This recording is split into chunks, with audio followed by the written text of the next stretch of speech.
Estados Unidos también se inició el programa de vacunación con el personal médico. Aparece una enfermera de un hospital de New Jersey. Queens, ¿no fue? Sí. De Queens. Y que fue la primera en vacunarse. Y el proceso no se agilizó tanto como se esperaba, pero la distribución por estado sí se comenzó a las principales ciudades de Estados Unidos. Comenzaron a llegar los envíos con la coordinación del ejército y las autoridades sanitarias. Hay grandes expectativas, pero nada, el virus sigue aumentando el número de contagios bárbaramente. Y ayer en Estados Unidos se superaron la cifra de 300.000 muertes. 306 llegó. 300.000 muertes. En Estados Unidos no había muerto tanta gente en ninguna guerra en la historia de esa nación. Es una cosa, y la cantidad de muertes está acercándose a 3.000 diarias. Sí. Evidentemente la posibilidad de una vacunación rápida a toda la población es imposible, ni por la capacidad de producción ni la distribución, por lo que se está hablando de que Estados Unidos pudiera comenzar a ver luz al final del túnel de Estados Unidos en el transcurso del primer cuatrimestre del año 21. Casi a mediados. Casi, digamos, el transcurso del primer cuatrimestre es una proyección optimista. Pero de momento lo que está sucediendo es que la mayoría de las ciudades, de los condados y los estados están adoptando medidas restrictivas, sobre todo en materia de circulación. Estados que no habían establecido toques de queda los están imponiendo, y ciudades que no lo habían impuesto lo están imponiendo. Por igual en materia de comercio, limitando enormemente las actividades comerciales. Ya las actividades deportivas también en algunos lugares están bastante limitadas. De hecho, he comentado aquí que en el condado de Santa Clara, donde hay un equipo de fútbol americano, el San Francisco 49ers, que juega su estadio ahí, el condado está en plena temporada de la NFL y el condado prohibió las actividades deportivas de contacto. Y el equipo tuvo que mudarse para Arizona, porque no puede jugar en su estadio. Y así han estado imponiendo medidas restrictivas en diferentes lugares de los Estados Unidos, pero también en Europa. Ayer en Europa es radical. Ayer bueno, se sabe lo de Alemania, que cerró hasta enero. Holanda cerró hasta enero. Y Suiza. Suiza también. O sea, la mayoría de países están imponiendo cierre total. O sea, el mismo modelo de cierre que se vivió en febrero y marzo. Todo el mundo confinado, pidiendo permiso para poder ir a adquirir medicinas o alimentos. Es el modelo que se está imponiendo hoy día en estos países europeos ante el rebrote de los casos que están viéndose. Porque, Oscar, es que el contagio ya sobrepasó los 73 millones en el mundo.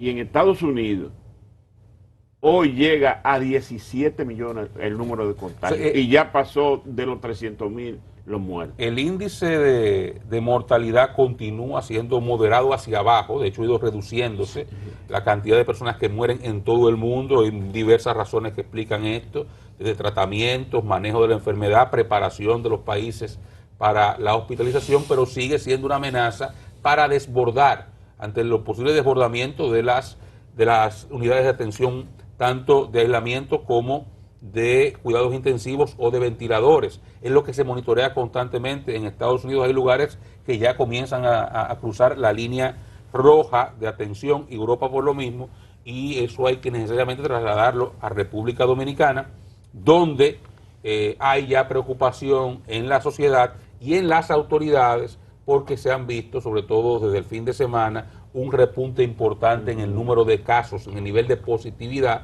y también un aumento considerable en la ocupación de camas, tanto de UCI como de aislamiento. Por eso ayer el ministro de Salud ya hablaba de la posibilidad de que algunas medidas de relajación que se estaban ponderando pudieran no solamente no implementarse, sino revertirse y establecer mayores durezas en las restricciones actuales.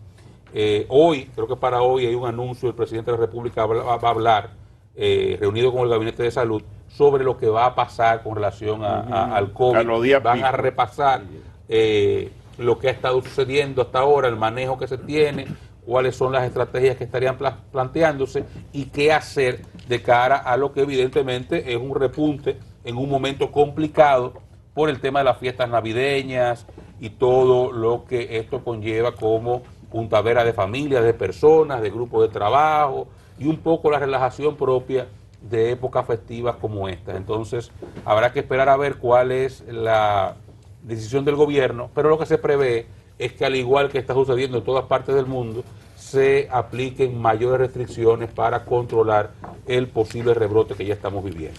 Parece que la OMS, la OMS ha estado haciendo señalamientos en la dirección de que se adopten medidas frente a lo que está ocurriendo. Y había advertido temprano sobre el rebrote que se está produciendo. La OMS, a diferencia de cómo ocurrió cuando inició la pandemia, que estableció el protocolo y mandó a los países a acogerse al protocolo, no ha decidido, no ha abordado el tema en la dirección de pedir extremar medidas o dictar un protocolo mucho más rígido, como una cuestión, como una decisión de la Organización Mundial de la Salud a la que todos los países le son vinculantes. Sin embargo, lo que está ocurriendo exactamente manda a eso. Yo decía ayer de esta reunión, no tenía la información para ayer de que la va a encabezar el presidente de la República aquí en el país. La nota dice que es la vicepresidenta que encabeza el gabinete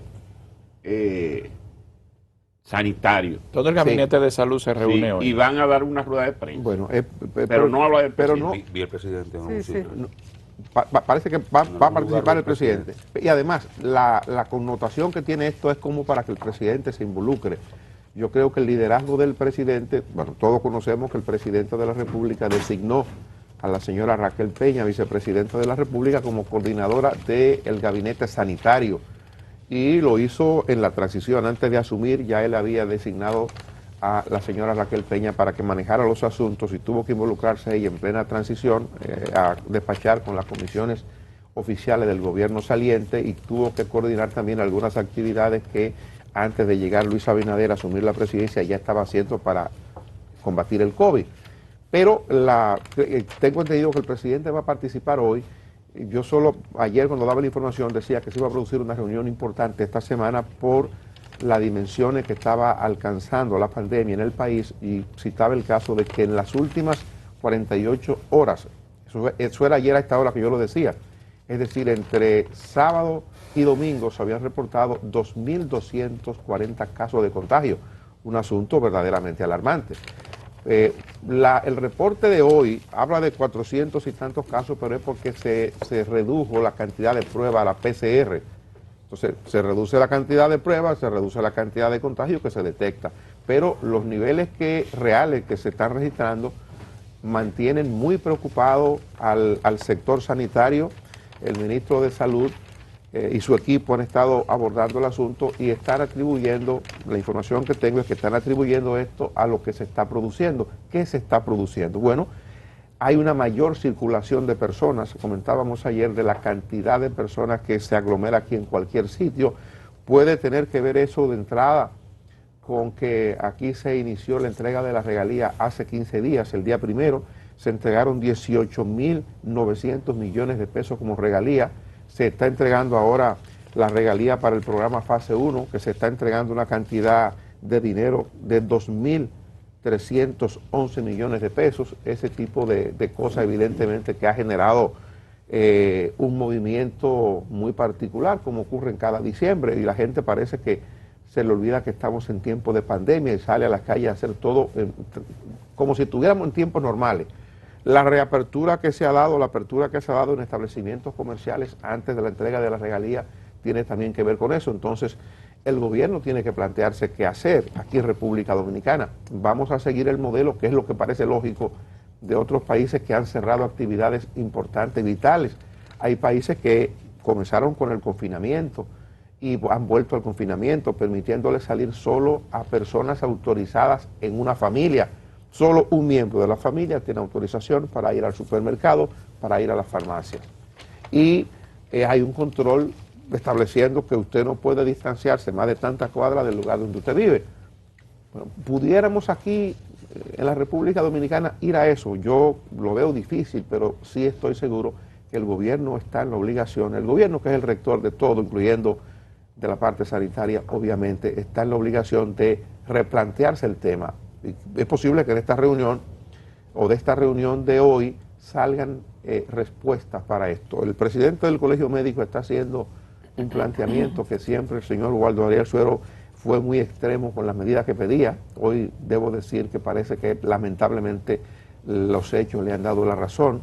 Él está pidiendo ahora que vuelva a ponerse el toque de queda más temprano, que el toque de queda opere desde las 6 de la tarde para que haya una menor circulación de personas.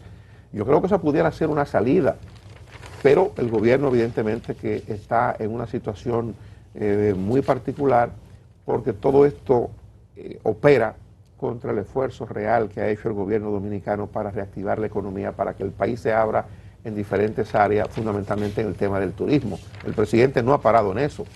Los gestores del turismo no han parado tampoco, los gestores del sector privado del turismo que tienen una relación magnífica con el gobierno para impulsar proyectos y para establecer normas que ayuden al fortalecimiento del turismo, han estado trabajando las 24 horas de cualquier día para que esto opere. Entonces, es un asunto muy serio y uno puede decir, el gobierno puede mantener estos programas de ayuda que ha iniciado desde el año pasado con el gobierno del presidente Medina.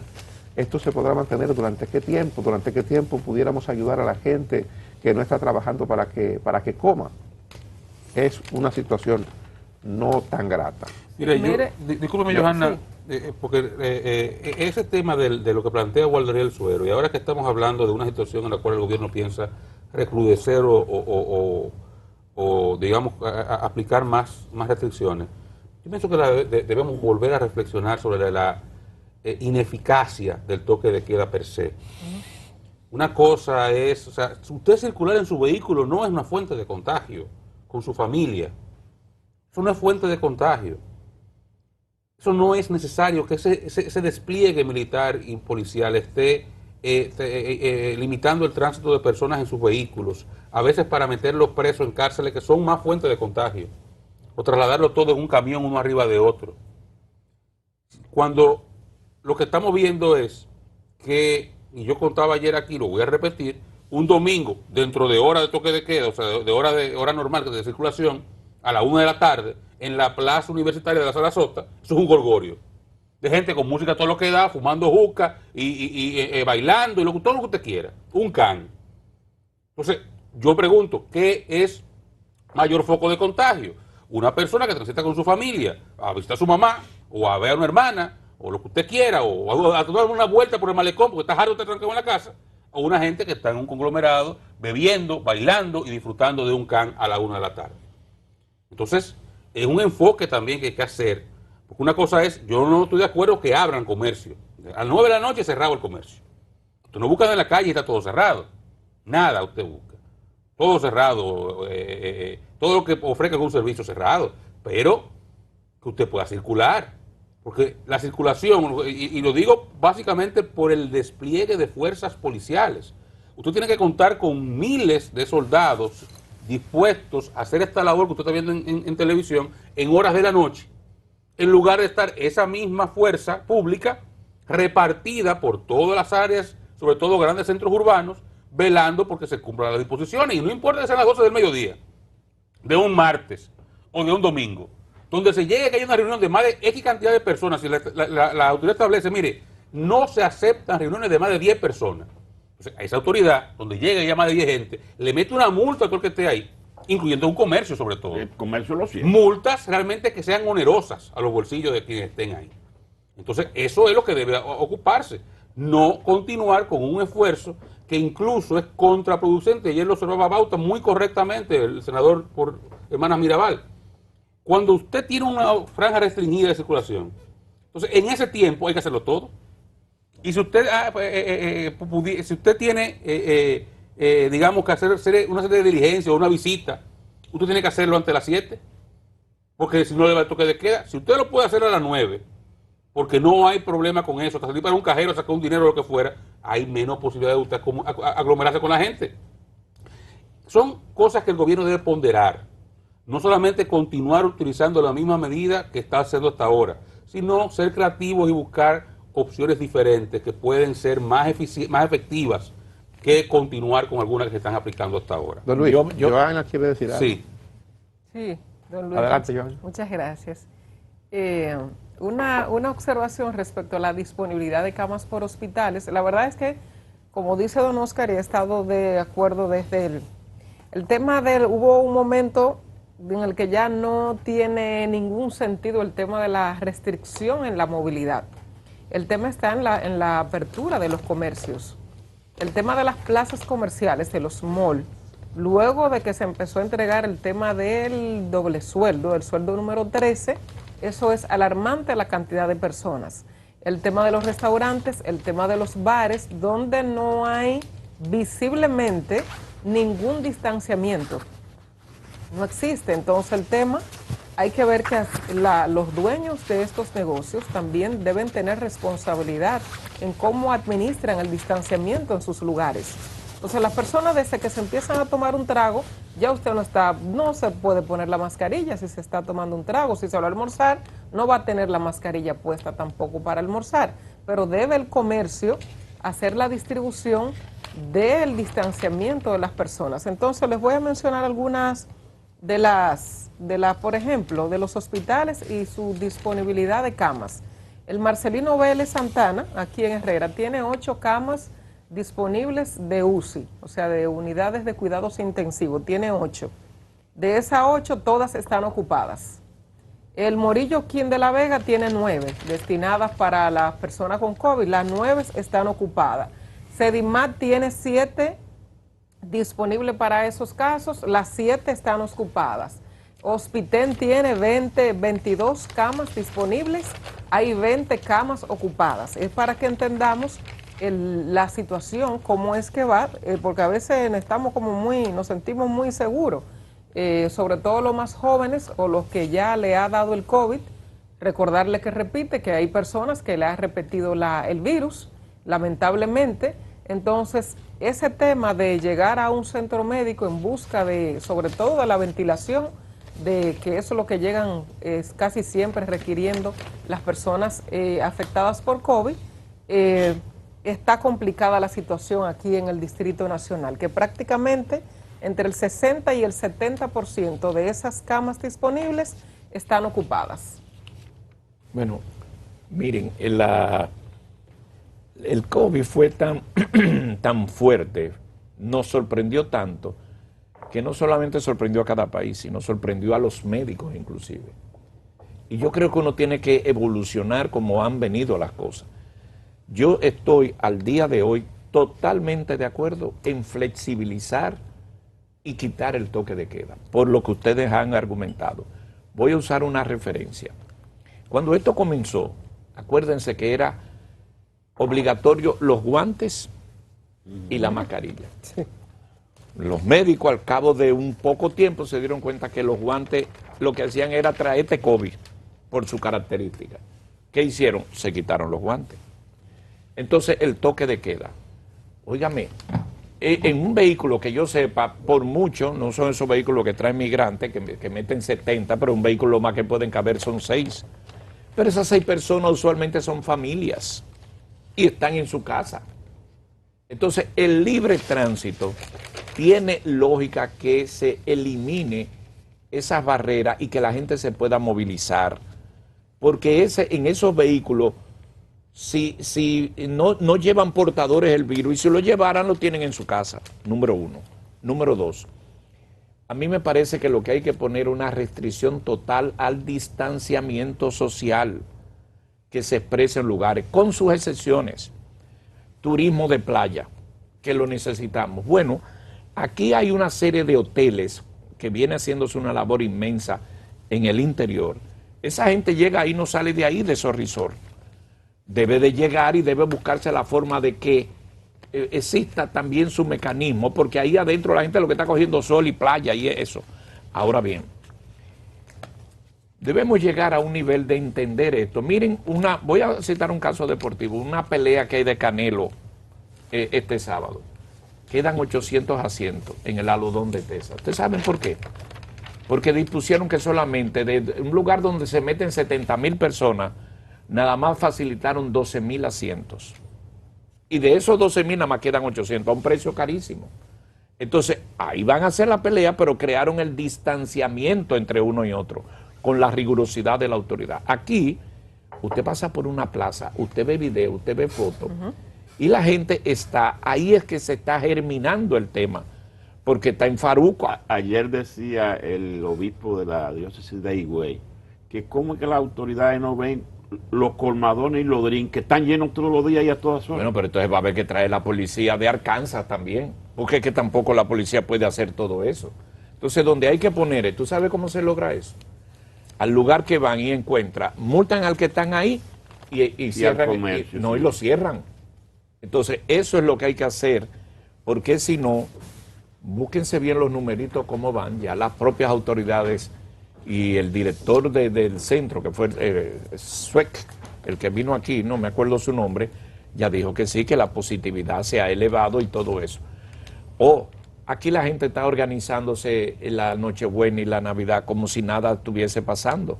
Entonces, eso hay que hacer un corte como hicieron en Europa, como hicieron otros países que a veces nos llevamos de ellos, pero dejen libre el tránsito y eso ayuda a más control, la policía estaría mejor.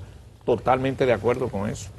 Pues vamos a ver, yo creo que lo de hoy es importante y hoy puede definirse un tema sobre el que hemos estado hablando acá, y es lo que tiene que ver con lo que va a ocurrir durante los días de Navidad y Año Nuevo. Yo era partidario en principio de que había que hacer una dispensa durante esos días y que el gobierno tenía que flexibilizar para no romper con una tradición que se impusiera, por ejemplo, lo que sugirió aquí o lo que planteó como una idea en principio el ministro de Salud cuando vino al programa, habló, bueno, tendremos que hacer la Nochebuena al mediodía. Yo entendí en la manera en que lo planteó que era un decir frente a lo que estaba ocurriendo, pero lo que estaba ocurriendo para ese momento no es parecido a lo que ocurre hoy. Hoy yo creo que el gobierno no tendrá de otra. Recuerdo lo que decía ayer, que el 22 de este mes termina el periodo especial que fue solicitado, el más reciente que solicitó el Poder Ejecutivo al Congreso y que se aprobó y se decidió. Eso termina el 22. Me imagino, hoy estamos a día 15, en 48 horas, si no ocurre antes, puede ocurrir antes, el gobierno puede disponer de la solicitud de medidas especiales en el marco de lo que está ocurriendo después de que la pandemia llegó. Entonces, hoy es casi seguro que se decida qué hacer con esto, porque el 24, que es la Nochebuena, está a 9 días. Esa decisión el gobierno debe tomarla y comunicarla para que la gente comience a organizarse temprano. Es decir, no es un asunto que se debe dejar para el 22 o para el 23, sino que desde ahora el gobierno debe decidir qué es lo que va a ocurrir para que el que tiene que movilizarse en Nochebuena o en Año Nuevo se organice desde ahora. El que está en el campo, que sabe que tiene que venir temprano o que salga el 23 de la mañana para que le pueda cenar aquí en la capital con su familia, o viceversa. El que está aquí, que se tiene que ir al campo, que se vaya en el horario que se permite, no en el horario, no fuera del horario permitido. Entonces, eso supongo que hoy lo sabremos porque a la gente le preocupa mucho y, obvio, es un asunto de suma importancia. Usted espera durante todo el año para compartir con una parte de la familia que usted no ha visto, que usted no compartió, o igual con los amigos, entonces la gente debe organizarse temprano. Bueno.